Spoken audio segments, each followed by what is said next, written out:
Olá a todos, estamos aqui para mais uma aula da nossa disciplina optativa de mercado de crédito. Hoje a parte 3 da aula aí de mercado bancário no Brasil, né? A gente vai utilizar aí para hoje, né, a nossa bibliografia, um documento da Febraban, é isso?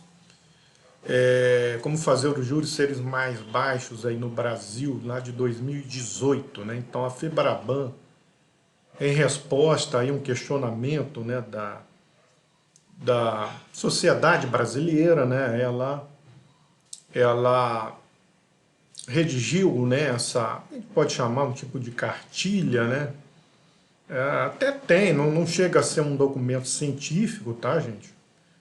Mas é um documento que apresenta alguns dados relevantes e é interessante que a gente ouça também a colocação aí dos bancos, né, a argumentação dos bancos, com relação a esse questionamento que a sociedade faz sobre o elevado spread bancário. Então, a gente viu, né, em aulas anteriores o que compõe, né, e como se define o chamado spread bancário, que é a diferença, né, da taxa de juros cobrada nas diversas modalidades de crédito, né, de financiamento, para aquela taxa de captação lá no mercado interbancário, que é a taxa básica de juros Selic, né?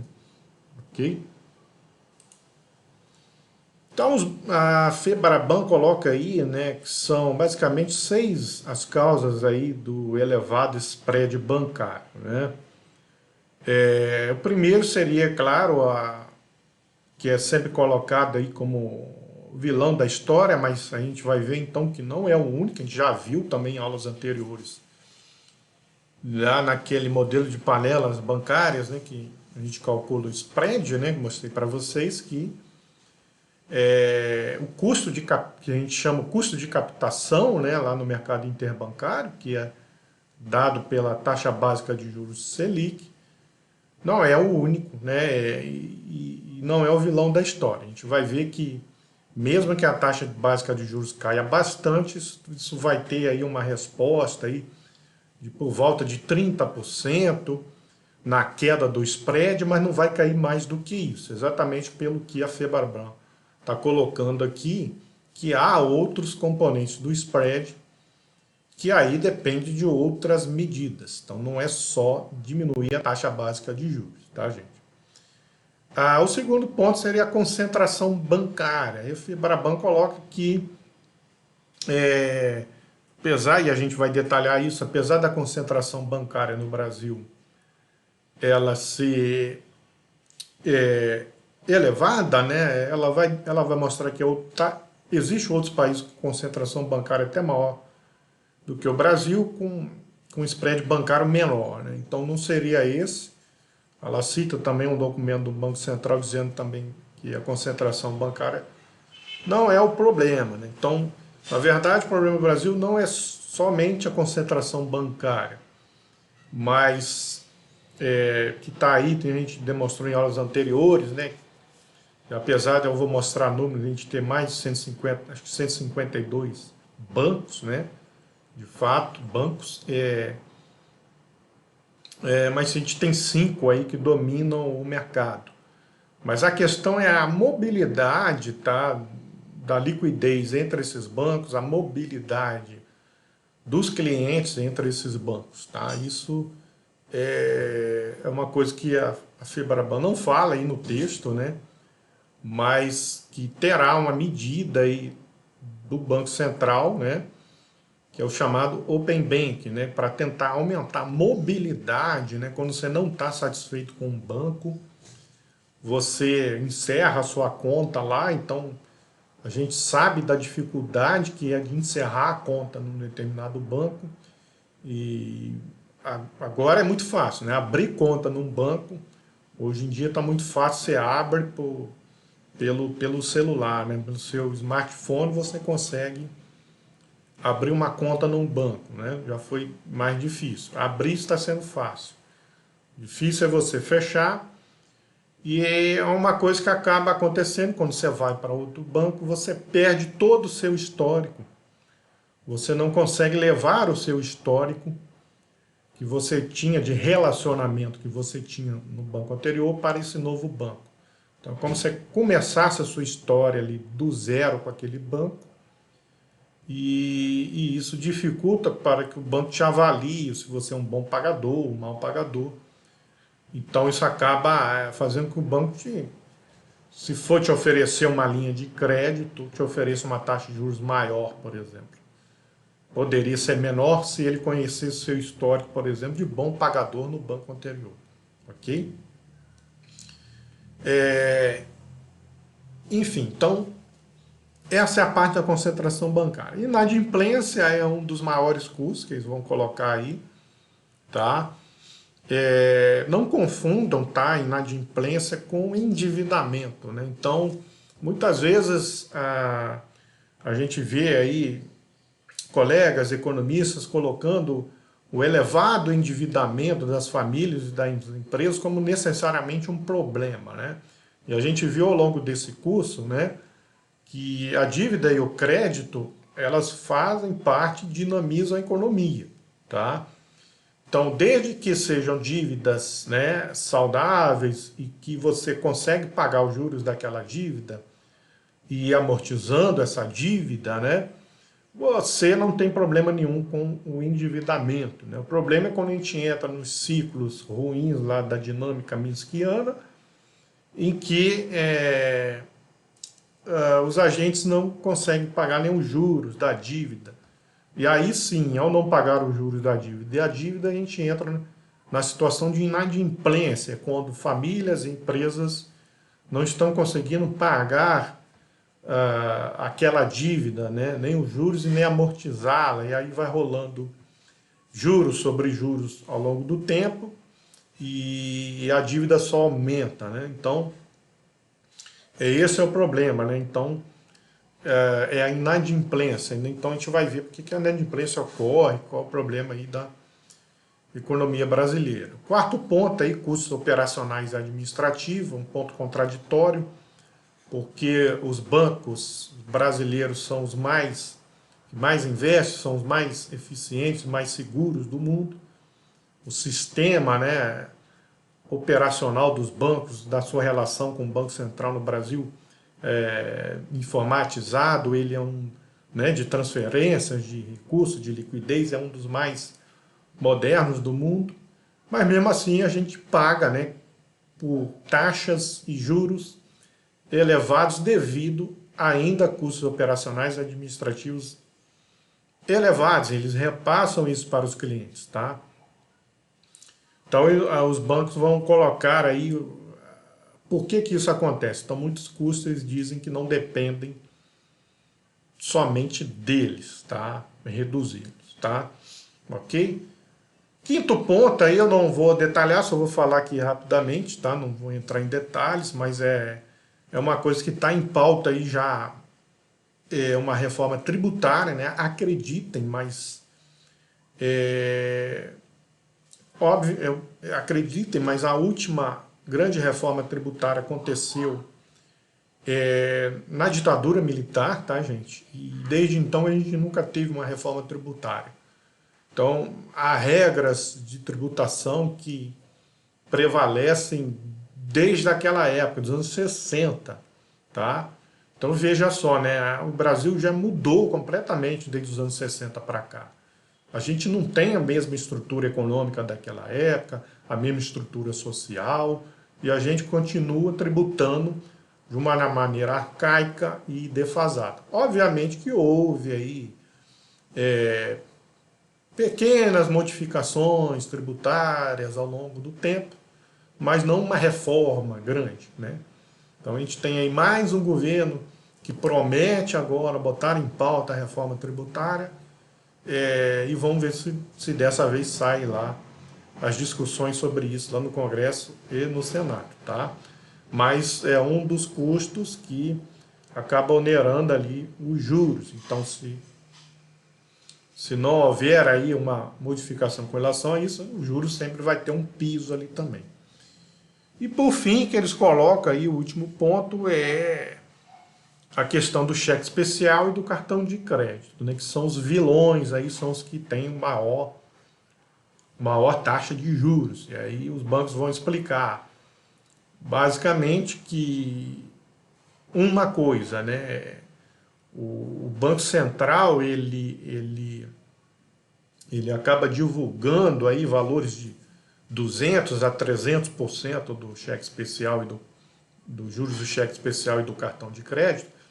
Aí os bancos dizem, opa, não é bem assim, esses juros, que está sempre entre 200 e 300%, ele, na verdade, ele é um cálculo que o Banco Central faz se uma pessoa pegar, por exemplo, o crédito em 1º de janeiro e ficar devendo até 31 de dezembro, então um ano inteiro. E ali vai, se ele ficar devendo cheque especial o ano inteiro, vai rolar mês a mês juros sobre juros, então juros compostos, que vão levar aquela cifra, né, de 200, 220, 250 até 300%. Ok? Então, na verdade, que os bancos vão dizer assim, não é assim que acontece. Na verdade, a média de dias, né, que esses juros, na verdade, é diário, então a média de dias que um correntista fica, em média, é de 21 dias, tá? E aí, na verdade, quando ele recebe o seu salário no mês seguinte, ele quita, né? Então ele quita e zera de novo, tá? Então ele quita, paga os juros desses 21 dias, mesmo que ele ficasse os 30 dias, né? Pega no início do mês, no início do mês seguinte, quando ele receber o seu salário, ele quita, e ele vai zerar de novo o saldo do cheque especial. Então, aí quando no mês seguinte ele entrar de novo lá no cheque especial, ele vai começar a contar de novo do zero. Então não há cobrança de juros sobre juros, tá? Então aí seria menor, né? Bem menor aí o cálculo dos juros, do cheque especial e do cartão de crédito, principalmente o cheque especial que eu estou falando aqui, seria bem menor do que esse que é apresentado pelo Banco Central, tá? E já o cartão de crédito, não. O cartão de crédito que eles dizem é que, na verdade, o cartão de crédito deixou de ser uma modalidade de financiamento e passou a ser uma modalidade de compra, né? De pagamento mesmo de gastos correntes aí da família, principalmente das famílias, né? Então, assim, isso deveria ser um método de você financiar a compra de somente financiar a compra de alguma coisa mais cara para a sua residência e não comprar qualquer coisinha no cartão de crédito. Então, passar o combustível do seu automóvel no cartão de crédito, comprar no supermercado cartão de crédito. Então, isso faz com que, junto ao hábito da população brasileira, você perca o controle sobre isso. Então há uma entrada muito grande das famílias no rotativo, né? Então eles chamam lá do rotativo, que vai levar com que você pague juros sobre juros também, ok? Então esse seria o problema, tá? Bom, então começando aí com a questão da elevada taxa básica de juros, hoje, né, atualmente, quando eu estou gravando essa aula, ela já não está tão elevada devido à recessão econômica aí já de alguns anos, baixo crescimento. Então eles vão colocar aí que há fatores macro e microeconômicos, tá, que impactam aí essa taxa de juros, né? Então, primeiro que eles colocam é o baixo crescimento econômico, né? Vocês já estudaram isso nas diversas disciplinas aí de macro, né? Nas disciplinas de macro, que a gente falou assim, enquanto a demanda correr na frente da oferta, né? A gente vai ter uma pressão sobre a inflação, né? Então, aí o governo vai ter que elevar a taxa básica de juros para poder controlar a inflação, já que ele usa a taxa básica de juros para controlar a inflação. Tá? E aí que é o que eu disse, né? Como a gente está agora atualmente numa recessão, que implica que, na verdade, agora a demanda está desaquecida, então mesmo com baixo crescimento a gente não está tendo essa pressão sobre a inflação, né, tão alta, então a gente pode ter um juros menor, tá? Outro ponto aí é a dívida pública, né, então, e a capacidade do governo de pagar os juros dessa dívida, então aquela história de quanto maior o endividamento público, isso levaria, né, uma demanda ali dos investidores por títulos com maior taxa de juros, enfim, para poder o governo estar lançando esses títulos, enfim, aquela história. E terceiro ponto aí seria o resultado do balanço de pagamento, então influencia muito, e o último seria o ambiente político também influenciando aí, o balanço de pagamento e o ambiente político influenciando aí a entrada e saída de capitais, né, de investimento aí no Brasil, tá? E as variáveis microeconômicas, pode ser citada a intervenção, aí os bancos reclamam muito disso, né, da intervenção aí do mercado de crédito, no mercado de crédito, ou seja, os créditos subsidiados, né?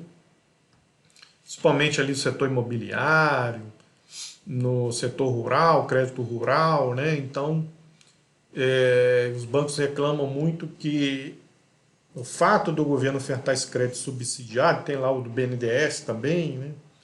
O governo tem seus motivos para fazer isso, né? Ele afirma que se não fizer, o setor privado, os bancos, né, não farão com tanta eficiência, tá? Nesses setores, imobiliário, investimento de longo prazo, né, crédito para longo prazo e o rural, né? Então, mas os bancos dizem que por conta disso eles têm que, como o governo está participando muito e drenando a poupança ali, que poderiam estar com eles, né?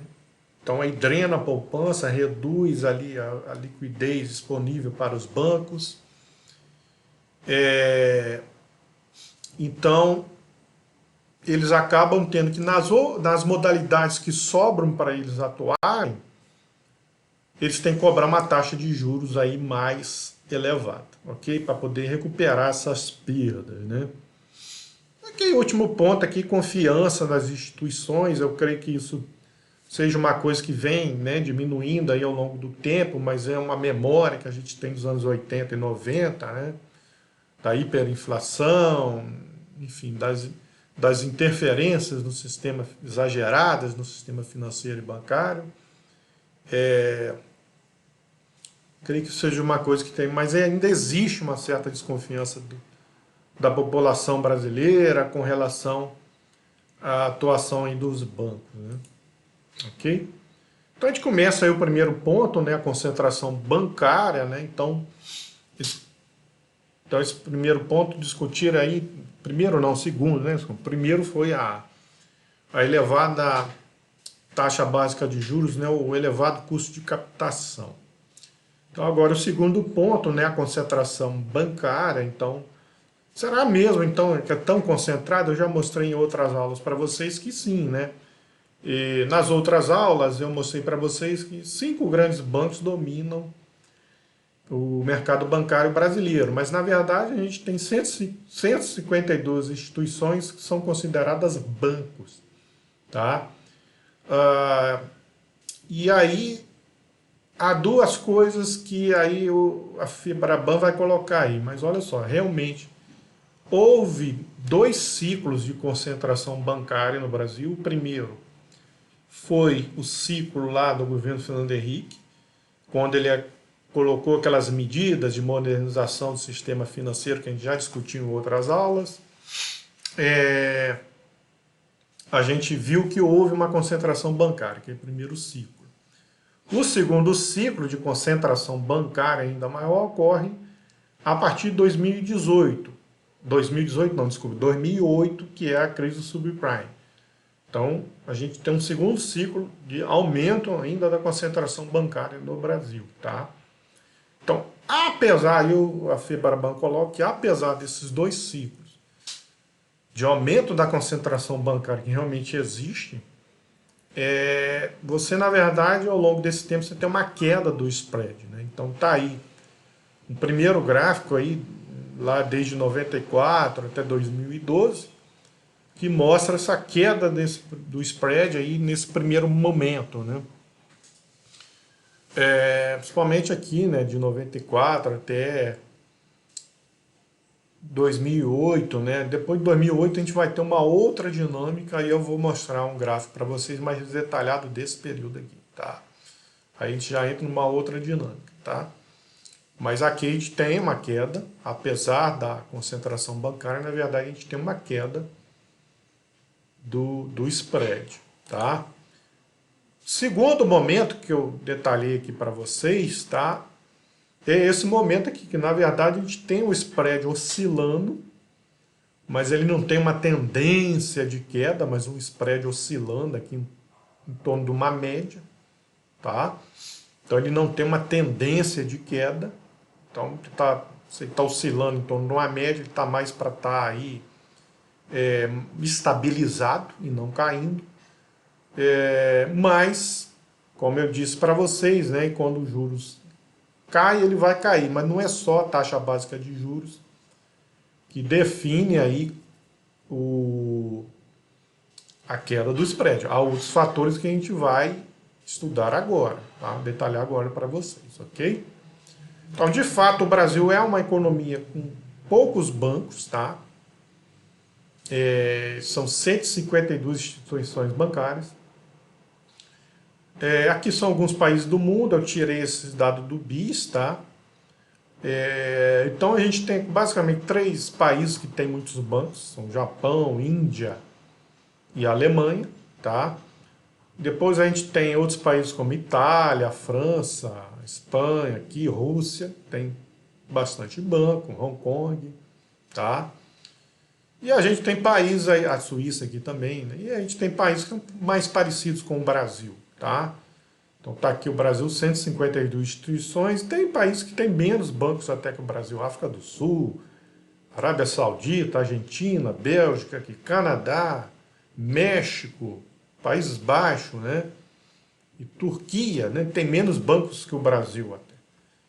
Mas aí eu também peguei alguns dados, então a Febraban coloca aqui, mas existe um estudo de 2017 do próprio Banco Central do Brasil que conclui que não há relação entre a concentração bancária no Brasil e o spread, tá? E há países que têm até menos bancos e têm um spread menor do que o do Brasil, tá? Então tá aí, né?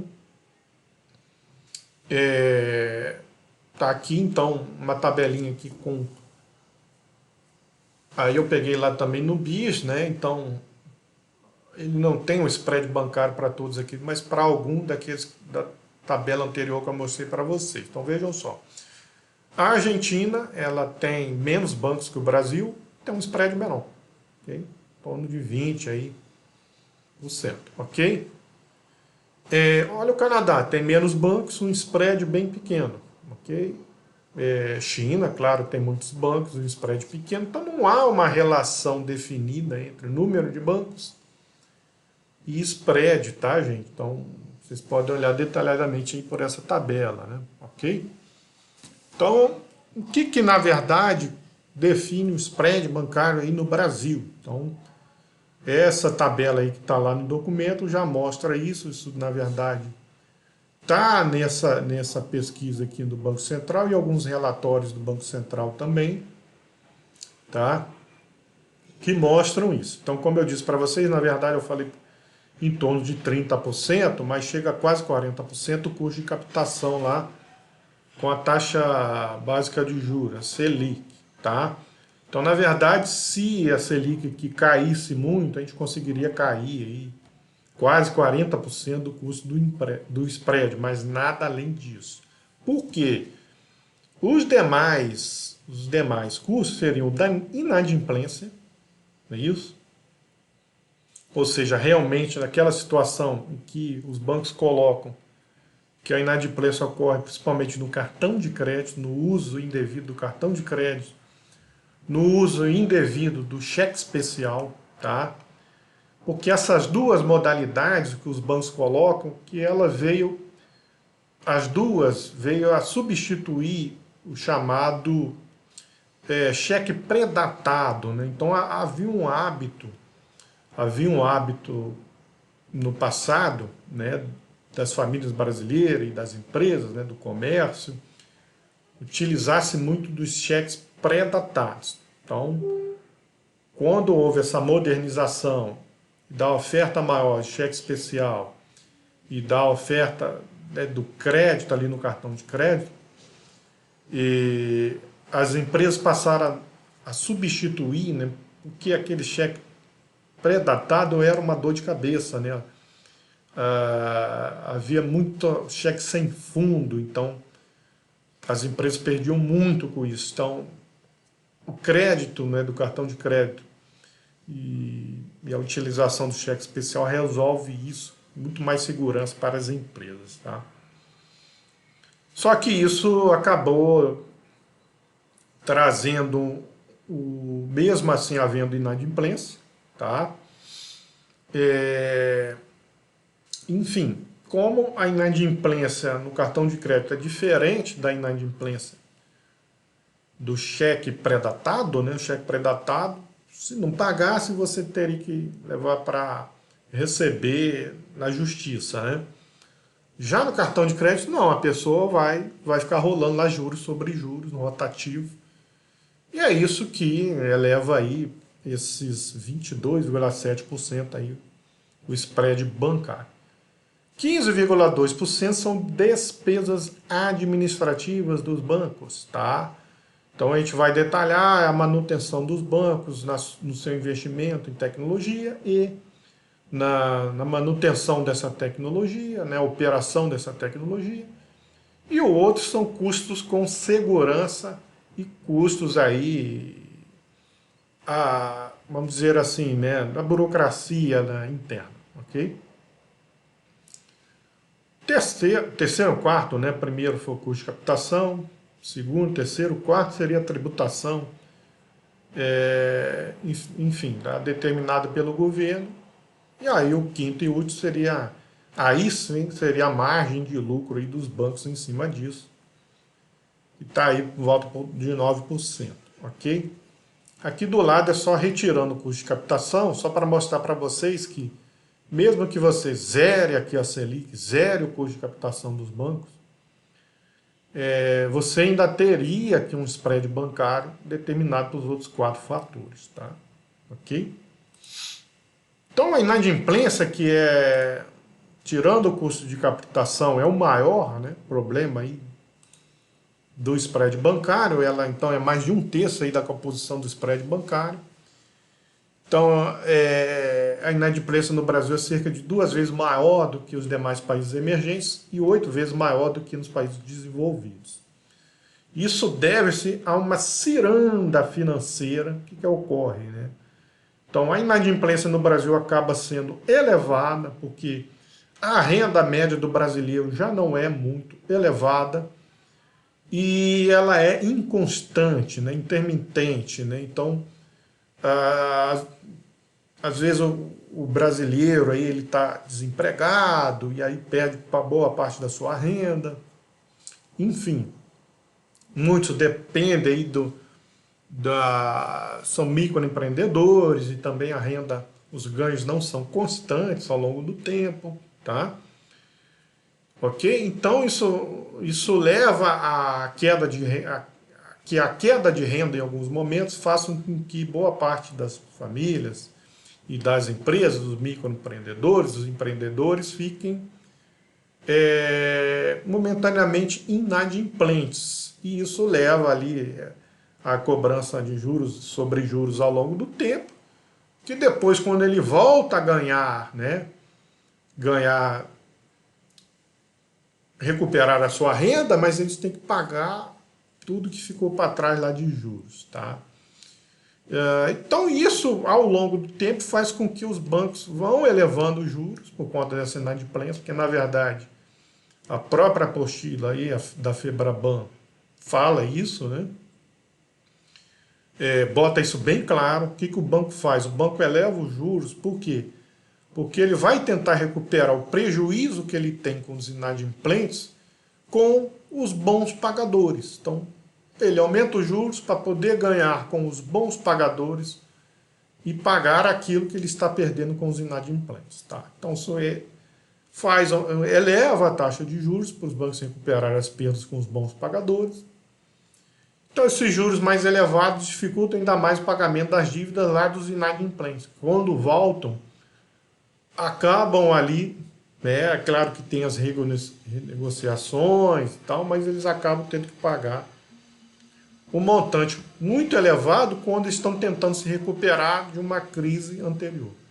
Então isso acaba virando, né, uma ciranda financeira, aí o pessoal gosta de usar o termo também, bola de neve, né? Mas eu gosto mais do ciranda financeira, porque realmente define essa questão de que a gente está igual um cachorro correndo atrás do próprio rabo, né? Ele nunca vai conseguir pegar, né? Ele acha que pode pegar, mas nunca vai conseguir pegar. E chega uma hora que ele cansa, né? Então, enfim. Então a gente entra nessa espiral, né, de pagamento de juros, que aí vai ficando cada vez mais difícil se recuperar, ok? Então eles colocam aí que, na verdade, há linhas de crédito que entram nessa classificação, né, de mais alto risco e aí mais elevados juros, mas há linha de crédito que não existe esse problema. Então, o spread seria bem baixo, seria como o crédito consignado em folha, o financiamento de veículos, que tem a garantia do veículo, tem taxa de juros baixas. Então, não são todos, porque quando a gente olha o spread, a gente está olhando uma média. Mas não são todas as linhas de crédito e financiamento que tem um spread tão elevado, tá? Então é isso que eles estão colocando aqui. Então, as linhas que têm realmente taxa de juros elevada é a do cheque especial e do cartão de crédito rotativo, isso para a pessoa física, tá? Esses são os vilões. Para a pessoa jurídica é o crédito para capital de giro que é o vilão, tá? Então, realmente seria, como eu disse lá em aulas anteriores, existe o cheque especial para pessoa jurídica, que é o crédito para capital de giro. Então, quando a empresa não tem nem capital de giro, ela vai lá, pega emprestado e depois tem que pagar uns juros bem elevados, ok? E aí, por todos esses motivos, risco de inadimplência, alta tributação, né, os custos administrativos dos bancos, ok? Certo? Então tá aí, né? Então eles colocam aí duas tabelas, a primeira para mostrar isso, crédito para pessoa física. A gente tem aí uma alta participação do crédito consignado e a taxa de juros do crédito consignado, ela exatamente e a do financiamento de veículos são as mais baixas, exatamente porque tem inadimplência menores, ok? Já o crédito pessoal não consignado e o rotativo e o cartão de crédito, né, tem taxas de juros bem maiores, muito por conta aqui da inadimplência, tá? Ok? Já para a pessoa jurídica, né, a maior participação aqui é o do capital de giro, e é a que tem aí a maior taxa de juros, junto com o desconto de duplicatas, ok? A gente já falou sobre essas modalidades em aulas anteriores, né? Dá uma olhada lá, ok? Bom, com relação aos custos operacionais e administrativos, então o sistema bancário, como eu já adiantei, é um dos mais eficientes e seguros do mundo. Entretanto, isso tem um custo elevado, ou seja, os bancos têm que investir em tecnologia, né? Então, investiram muito em tecnologia, em terminais de autoatendimento, né?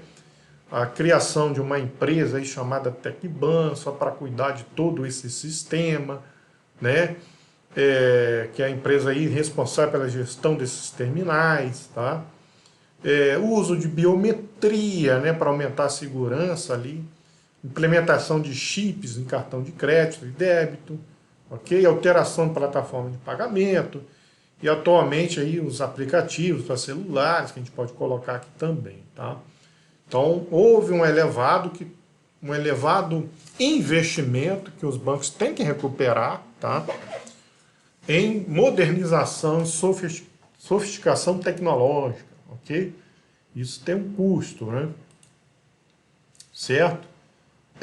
Outro ponto também é que parte da população ela ainda demanda atendimento físico, né, na própria agência. Então os bancos dizem assim, a gente poderia ser, né, a gente poderia, se a gente quiser, ser igual a uma fintech, que é só um aplicativo, né? Mas a gente não pode porque nossos clientes demandam atendimento físico, então precisa ter uma agência, não é isso?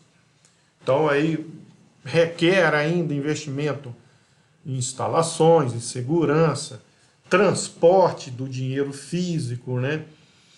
Então essa é uma coisa que eles reclamam, o dinheiro poderia ser digital, né? Mas tem que ainda ficar transportando em carros fortes, dinheiro físico, né, em papel moeda, e isso tem um custo de segurança, tá? Além de equipamentos para atendimento operacional, né, colhimento de tributos, a parte mais burocrática, enfim, da coisa aí, certo?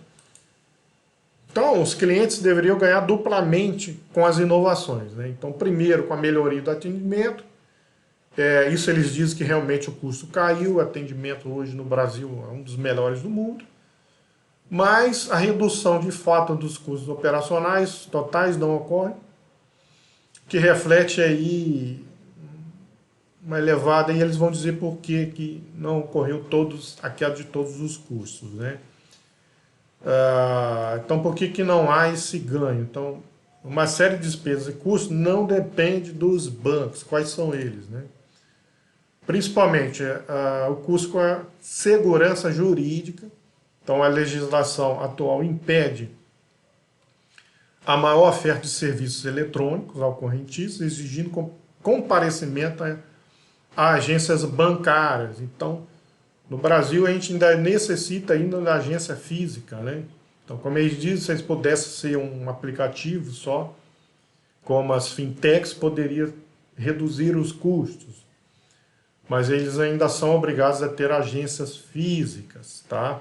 Então vejam só, por trás disso está também, se você não precisa ter agência física, você não precisa ter segurança, você não precisa ter pessoa atendendo, então você vai ter uma redução de custos trabalhistas aí tremendo, né?